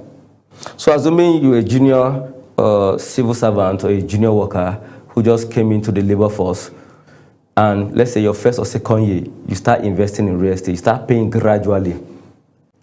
Do you know, after 5 years, you can sell that particular property and buy multiple properties? Yes. Or I used to advise people, if you can buy 2 properties gradually over time, then sell one and use the fund to build the other one. Because within the FCT is developing rapidly. And then the ratio of property increment we have here is very, very high. Sometimes within a year, you can get 100 return on investment, 200, 300, up to 500, because developers within the city start selling property from what we call pre-development state. What that means is they start selling before they start any form of development. So there's a way of rewarding the first subscribers who subscribe at that early stage. If you get a property, it is absolutely cheap, literally getting it for free. When you get it at that rate, so you watch out for that season in the development stages of an estate. Immediately an estate starts, that's the best time to invest. Key in immediately, lock it down with, sometimes some developers can give you as low as 200,000, 300,000, 200,000, 500,000 to lock down the property. Civil servants, I wish civil servants and in fact, this is an information a lot of people don't have. Yes. Do you mean 200,000, 200,000? 200,000. This is amazing. Yes. So now continue. You're done? No. So, people don't understand that in a city like Abuja, there is no corner. That means if I tell you, subscribe in Kuje has the same potential as Garki. Development, the same level of development you are seeing here today, you will see it in Kuje tomorrow. So it's about envisioning what's going on. And because government is a continuum, you think they will not do it. Over time, infrastructure begins to reach some of these areas, and your property begins to appreciate. And as your property appreciates, there are 2 ways you can gain from these assets. We call it capital appreciation or rental gain. So sometimes, assuming you get a property somewhere that somebody might say is a corner, you can rent it to somebody to be using as a farm. You can rent it for somebody to be using it as a commercial hub for something, let's say mechanics, block industry. It's paying you. Why that same property is still appreciating? And it's still yours. It's yours. So don't just wait, because a lot of people want to just buy property where people are already living so that they can just erect their housing and have neighbors, which is where a lot of us get it very, very wrong. Don't wait for that. Buy as early as you can. Because one thing with assets is just like you buying a car. Immediately you get a car, after 2-3 years you get another one. After another 2-3 years you get another one. You begin to see that you are always changing cars, not because you are extremely rich, because that's how it is. If you buy one property, I can assure you, within the next 2 to 3 years, you get 2 or 3 more properties. It becomes easier. The people that don't have properties are the people that have not made any attempts to buy. The moment you move into it, you see that the business is very lucrative. Instead of you just buying to develop, you buy and you wait. As you wait, the value appreciates. The value that you will gain when it comes to capital increase is enough to sometimes buy another property and build. We've seen this over and over and over again in this same city. So that's why I started by saying information. It's very, very key. So how do we get this information across now? Because like what you're saying now, a lot of people don't know. Yes. All right? A lot of people don't know. So how do you think, what do you think can be done, all right, to see that, of course, this information gets to the people who needs it? Thank God for people like you who are already doing greatly in this regard. By having me here, I know thousands of persons and millions of persons. Global television is reaching like 15 countries, and including Nigeria, and every part of Nigeria, because on DSTV channel 365 and Star Times channel 276, of course. So you are in order. So millions of people will be reached by this program, and we also have other programs. Personally, on our own side as developers, we do a lot of social media enlightenment to ensure people get to know about these programs when they are out. Because if you don't have the information, there's nothing you can do about it. So we are trying our best. The government is also trying. We have heard programs coming from especially the Federal Capital Development Authorities on radios talking about development within the city. These are things that are already in place, but we need to do more. We need to do more. All right. We're talking about the role of estate developers in tackling housing deficit in Nigeria. But do you think housing deficit in Nigeria can be tackled? Exactly, it can. There is no solution that is beyond humanity. We have the capacity to solve our problems. The housing deficit in Nigeria can be solved if the government follows some of these solutions I listed earlier, and then go further in developing infrastructure. Infrastructure like roads, rails, water, etc., has a way of enhancing development. Let me give you an instance. You have a place in Abuja, let's say Kuje. If you have been to Kuje in the last 2 years, you will testify that development is really, really possible, and development is enhanced by infrastructure. The moment the Federal Capital Authority decided to dualize the Kuje Express, linking Kuje to the airport road, and also the road linking Kuje to Gwagwalada, and also creating another road linking Kuje to Apo. The place is filled with developers. Every corner. Give Kuje 5 years. The Kuje you know, the urban Kuje you know, will become just the old Kuje. And then the new Kuje will just be estates.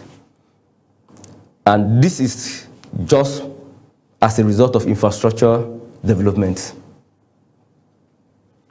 You see, a lot of billions of naira is being invested in Kuje currently just because of infrastructure development. All right. As a developer, all right, what do you think? Because number one, if you talk to any business person now, the first thing they will tell you is enabling environment, and that can be made possible by the government. Yes. Now, what do you think you need? All right, because like from what you said, double grace properties, you know, and let's say Tech Box and the rest of them are ready, okay, to assist Nigerians tackle this housing deficit. But take for instance, what do you think is the assistance that these developers will need to be effective in carrying out this assignment? Because it's an assignment. Yes. It's our country, of course. Yes, we take it as a responsibility. That's right. For us, very few things. I just mentioned one earlier, infrastructure. Because sometimes the cost of developing infrastructure is so enormous, it becomes a burden on us. But if the government lifts that burden, it becomes very, very easy for us. We can only face our responsibilities by acquiring these assets and developing them, while the government provides the basic infrastructure like roads and water in those environments. The number 2 thing, we need access to funding. The Nigerian financial system is not that conducive for big businesses and for some of our businesses. It's difficult to get good loans and good facilities at good interest level.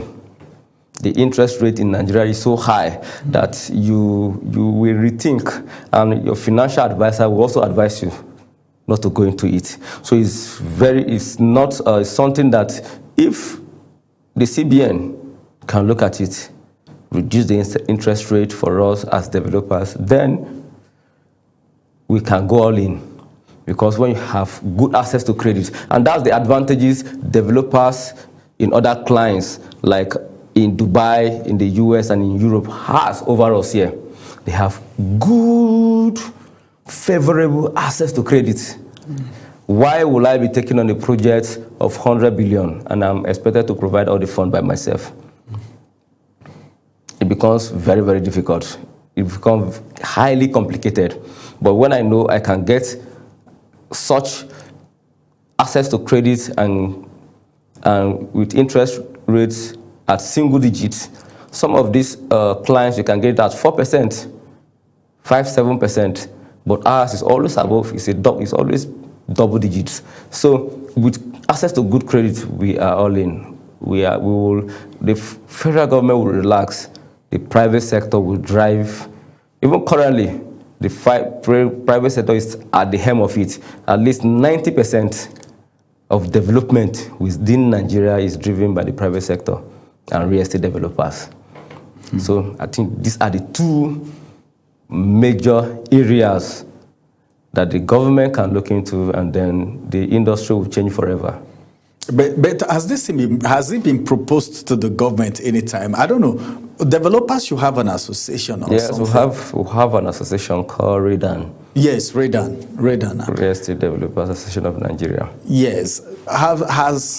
Is the government aware of this? I keep asking this question because this is to make life easy for Nigerians. Because what some politicians are cutting away, if you want to talk about 50 million, billion, 100 billion, is something small for some of these politicians. Exactly. But why is it that they don't have the understanding? Why not channel this money, all right, into this development so that at least this problem will be solved? What do you think is the problem from your own, let's just say, your own perspective now? Yeah, is it greed or corruption or? Let me see. There are some good programs we have in the bank of. We have good programs in the federal mortgage banks. We have the mortgage banks, the Bank of Industry, but sometimes these things are really complex to access. That's why I stated earlier that enforcing of its own rules. So you can have good programs, but they don't benefit you. They are just there. They are clouded in bureaucracy. So they are. I understand. You understand? So there is a name for it. It's just there. I'm supposed to benefit, but I can't access it. You can't access it. You and I cannot access it. So these programs are just there we don't know who access them, but they're just there. This is a problem. We don't know who access them. So why would they put it there? That's the bureaucracy we're talking about. We are trying to help the country here. Yeah. All right. Apart from that, we will go on a quick break. After this break, when we return, we'll look at something very important, and that is activities, all right, by some developers on their own part, not influenced by the government, but by their own intuition to help people to liberate Nigerians, which can also lead to independence and bridging the gap of housing deficit in Nigeria. After the break, we'll touch on that because we have an expert in the studio right here. Stay with us.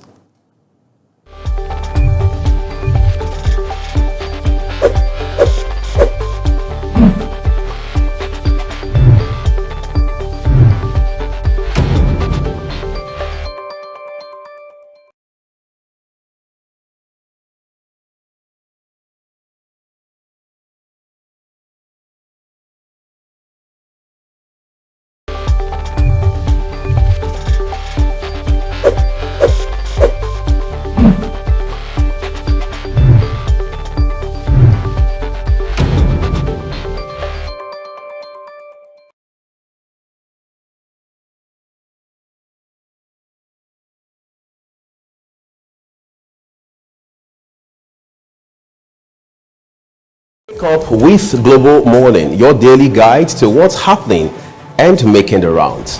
We delve into headlines, newspaper reviews, spot-on analysis, policies, current events, real talk, real issues that affect us all. From the latest trends to the debate, every topic, every angle, Global Morning is where it all starts.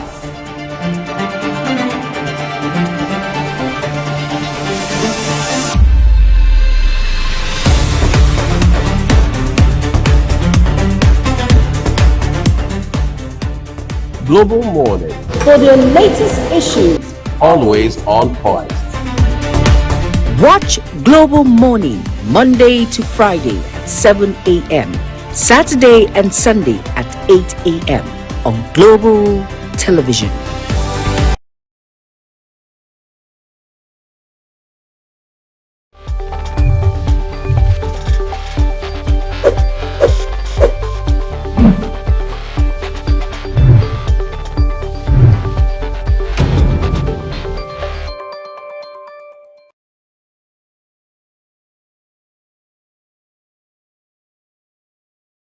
Back from that break, an expert is with us right in the studio here, and we're looking at a very topical issue today because it has become a problem. And in FCT especially, a lot of people have crucified the FCT minister in so many ways. Some people said, well, house agents are the problems that we have and all of that. But then the reason I open right here, this is an information that we must not sleep on. The role of estate developers in tackling housing deficit in Nigeria. Now, you know, a lot of people believe that the government needs to do everything. But we have some philanthropists who are empowering people. Some of them are in the real estate sector. Some of them are business moguls. Some of them are, few of them, I don't know, I don't want to call politicians because anything a politician gives you with right hand, they are collecting with left hand. I don't want to go there. Not all of them anyway, so I'm not indicting anyone. But now, let me talk to Adoku Oche, an estate developer who has been enlightening us, giving us vital information. He's also the MD of Double Grace. And let's talk about this now. There are so many, apart from what you've said, we've talked about the government and your role, but then there are still some people in the society who are doing one thing, one empowerment program or the other, just to tackle this problem. Because as it is right now, if you empower me as a business person, all right, I won't, okay, like you're talking about property just now. We're talking about 1 million, 1.5, 2 million and all of that. There are people that cannot even afford 500,000 as it is right now. So now let's talk. Do you think as an estate developer, okay, is it wrong? I'm not saying as estate developers have too much. They are not federal government. But what do you think of philanthropism, empowerment, okay, as a person? What's your opinion? What's your idea about it? All right. Thank you for that good question. For us, charity is part and parcel of life. There's a saying, there is time to work, there is time for thanksgiving, and there is time for celebration. For me as a person, thanksgiving and charity goes hand in hand. So wherever I give thanks, I do charity. So I have an organization called Boardroom, where we organize events and we give out credible information on business, on entrepreneurship, on innovation, and then we bring together experts from all fields, because there's a saying, knowledge is power. Of course. And in all that I get understanding. If we can get a lot of people informed, as someone that got into real estate, not with capital, but just by having the right information and following it precept by precept, I understood that if I can get more persons to be informed as I am, we'll solve a lot of our problems. So that's what I do. And then at the end of the day, I also empower people financially with seed fund and also help businesses scale. So I encompass all these things I listed into a program, and that is how I do my own philanthropy, and I do it once or twice a year. Thank you. All right, once or twice a year, that is for you. But what do you think of the impact of that thing? Well, you may not know, but as a matter of fact, a lot of people, all right, courtesy of some of the things that you just talked about, doing well right now. Yeah. And like we're talking about getting properties and all of that for people in that category because they were empowered, yes, because they got the right knowledge, right information. They are doing very well now as it is. What do you think, okay, is the necessity why these things needs to be done? For some people, don't mind me, please. I'm not tackling politicians, but if you want to talk about philanthropism, some persons do it for certain reasons. You're right, all right. But now, let's look at the thin line. Like these people, what do you expect of them? Like for instance, recently we saw on social media the boardroom everywhere. People were giving checks. You know, some people were promised property land. You know, as a matter of fact, like the MC in that event was promised land and all of that. Like all of this thing, what do you think? What do you expect of these people? Because I was talking with someone and the person said, some Nigerians, if you empower them today, tomorrow you see them coming back to beg you again, you know, and all of that. So what do you expect of, why I'm saying this is for people to learn, all right? People that you empower twice a year, like you said, what do you expect of them? Okay, so this is what we do. There is no separation. Immediately you get into this program, there is no separation between you and the organization. We have a mentorship platform. Wow. Where we coach you in groups individually. We make you ask questions, and we also ask you questions, and we keep it going until we feel you can stand on your own. So we don't allow them. What we do is not a lottery where you win money and then you just walk away. We ensure we follow up with you until we see to it that you properly use this fund for what it is meant for, which is to scale your business or start a business. So we are always together within the program, and then you only graduate when we see that, okay, you can do this on yourself, and you can also mentor others into this kind of business or this kind of process or this kind of service. So expectation is very high for every participant in our program. We keep them very close. We check them, we monitor them, and we ensure that the right thing is always done. your business, if it is at A, we ensure that we take it to B before you can also become a mentor to others. To others. Wow, I love that. I think one of the aspects that caught my attention is you are being mentored to become a mentor. Exactly. I think I love that ideology. You are being empowered to empower other people. You are being mentored to become a mentor. I think that stood out for me. We're looking at the role of developers, because when you talk about developers, if not that you're saying this now, a lot of people would not know. And what you're saying now, I know someone out there is already being challenged, maybe a developer or a realtor somewhere, maybe a house, a real estate expert somewhere, or someone, a business mogul somewhere, it's already been touched. A developer doing this, I thought their attention is develop land and all of that. All right, let's get to talk about something now. In FCT, for instance, we have a lot of people parading themselves, all right, as estate agents or real estate agents or property owners. We've had cases where you hear, oh, this one bought land. Oh, he sold for me too. He sold for me too. And you have issues everywhere.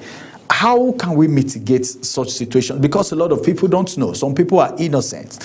How can you watch out, all right, be on the watch to know that this is genuine and this is not genuine? I'm asking you now because you're an expert in this. You can educate the people, educate Nigerians. Okay, there is something we say in the industry. You don't buy land, you buy paper. Okay. So what does that mean? When you are approached by an agent to acquire property A or property B, the first thing you should ask, where are the documents? You can also involve your lawyer to help you do that. And we have organizations within the FCT that are meant to regulate and checkmate this. We have the AGs, we have FCDA, we have also the development control. All these agencies, in one way or the other, have roles to play in property development within the FCT. So let's say, for instance, you want to verify whether somebody has the right document for a particular property. You get the document from whoever says is the owner or the developer, and you take it to AGs for verification. They have the tools, they have the history, they have the documents. AGs is the Abuja Geographical or Geological Agency. So it is their job. They are the ones that draft and also mapped the entire Abuja layout. So they know the history of every land. So when you take your document to them, they will help you check it, assess it properly, and tell you, okay, this document is genuine. Somebody can even forge documents. But when you take it to the source, they can always tell you, this is not from us. So that's just like the first step. Your lawyer can also help you do that. And then... What of people who don't have lawyers? You can go directly. The organization... They will give you attention? Yes. It's very, very open. It's very, very open, and they are very liberal. You can walk in there yourself with any document and ask for verification. They have something called the window search, which will cost you probably like 5,000 to 10,000 to do that. And there is something called the legal search, which is more advanced. It costs close to like 40,000. They will do a lot of digging deep. So with those two processes, you're always guaranteed that you are getting the right document, because you are taking those documents back to the authority to confirm, is this coming from you? Do you know what I was thinking while you were talking? I was like, if somebody gives you documents that are not genuine, maybe if you want to take it there, the person might say, no, don't take my papers. My land is genuine. Are you arguing with me? Would the developer give you the papers, or they will just give you a photocopy, or there is a photocopy or a particular one they give you to go and do the search? Yes. Because some persons will, if I give this man my papers, he will run away with it. If you are doing the window search, you can go with the photocopy. Okay. Or just screenshot. But if you are doing the legal search, you have to go with the originals. Yes, you have to. So what's the difference? Can the window search, all right, substantiate the authenticity of the land? Yes, it does, because it gives you all the necessary information about the land. You see the allottee, who the land was allotted to. It will give you the locations. It will give you whether there's any encumbrance on the land. What's encumbrance? You're using technical term now. Whether there's any crisis or disagreement over the land. It will state it there. It will state the land use, whether it's commercial. Somebody can sell a green area for you, which is not meant for residential. We have a lot of such issues within the FCT. So it will state whether the land is for residential or commercial or green area or agricultural use. So you don't go and mistakenly buy a land that is supposed to be for industry, and then you are building your house. Then you see development control caterpillar. Hi. So there are so many little things that this document will provide for you, so you can see all the information, and then from there you can make your decision. And then the legal search goes deeper, because the legal search, they have to come with the original document, and it is mostly used when, let's say, you are buying a land, a big land, that the document will be transferred to you. Okay. Yes. There are lands that you buy, the documents will not be transferred to you. Let's say you are buying from an estate. We call something global or universal document, because the developer buys the land and splits it into smaller units to sell to individuals or subscribers. Because of that, he will be in possession of the original. Why? He gives you another document, another legal document, like allocation letters, gives you deed of assignment and power of attorney that transfers the allocation of your portion to you. So, and then with that, you can use his document to get a CFO or RFO for your portion. But the general estate, the document will always be with him, because he owns the global CFO or RFO or whatever documents the estate has. So that's how it is. But he will give you other legal documents that transfers the ownership of that particular portion to you. Wow. What an information we are getting right here on Global Morning today. Well, this is educative. As a matter of fact, we have Engineer Adoku Oche right here, and he's an expert. He's an estate developer and the MD of Double Grace Properties. And he is also a philanthropist. We mustn't forget to talk about that, because he is doing so many things in his own way to tackle, as an individual, to tackle the housing deficit in Nigeria by empowering people so that they can fight against that as it progresses in their business. And he has told us, if you want to acquire land, because I've had people, oftentimes, a lot of people have said, well, this land was sold to 2-3 persons. This land is not genuine. Well, I paid for this land, but before you know it, a tractor, a caterpillar is coming to bring it down and all of that. Now, let's talk about what is your perspective. What do you think about satellite areas? All right, because we have satellite areas in FCT. Some said, well, this one belongs to Indigen. Nothing can be done about it. Some people say, well, anything can happen and all of that. And people selling, they sell land and houses at satellite areas too. So what do you think? What's your perspective of that? Okay, within the FCT, they are indigenous land. The plan was to remove indigenes and resettle them in other locations. If you go around the FCT, there are places around Suleja, there are places behind Papi that are designed just for indigenes. But some of these programs didn't work out as planned by the government. Because of that, we still have indigenous settlement within the city. But some of these indigenous settlement, there's another program that came up later to fence some of these communities up. If you notice along the airport road, you see some of these communities that are fenced off. What that means is that the government is not going to do anything within that fenced area. So that means if you are living within those fenced area, you are secure. Okay, the physical fence parameters, you have a lot of them along the airport road. You see those communities are fenced off. So it gives you the boundary where, so assuming you are buying community land from those chiefs, you are buying within those fenced areas, you can say you are safe. But anything outside of that, you are already encroaching. Assuming those communities were properly resettled, we won't have that. But since they are not resettled and the government, you can't force them out, those communities are properly fenced. And within those communities, we have all the necessary amenities like schools, hospitals.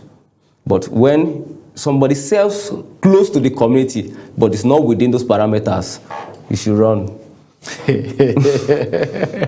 Well, that's a big problem. Yeah. Meaning, well, I'm just hearing this, the issue of fencing. Yeah. Because you see some fence, you won't even be able to know, well, maybe I'm going to be consulting with you after this program. And a lot of people may even want to talk to Engineer Adoku Oche too. Well, you can ask him more questions. I know I may be asking the questions you may want to ask, but in case I've not asked the question on your mind, you can actually check him out. Drop those questions on his social media handle. All right, you can give your social media handle. Double Grace, is it Double Grace or yes. I don't know the social media. Double Grace Estate. You can find us on Facebook, Double Grace Estate. You can find us on Instagram, Double Grace Estate. You can find me personally on Facebook as Oche Adoku and on Instagram as Oche Dave, and also on Twitter as Oche Adoku. All right. Well, I think this is informative enough. You can go ask more questions if you ask more questions, because we can't ask all the questions on this platform right now because our time is up. Many thanks for coming on the program today. Thank you very much. And as a matter of fact, Nigerians are excited, Nigerians are happy for what you're doing for people, educating them, your philanthropic assignments for people. I cannot forget those checks that were given out, the land that was promised and everything that was done there in millions, as a matter of fact. And I know that's going to go a long way. That's why I asked, what are the parameters to ensure that these people actually get to their promised land, and all of that was given. The federal government, on your own part, you need to do the necessary thing to bridge this gap of housing deficit by providing the necessary enablement. All right, this is going to be the size of Global Morning today. We'll come on your way again. My name is Ramsey Enoch Agbo. Bye-bye for now.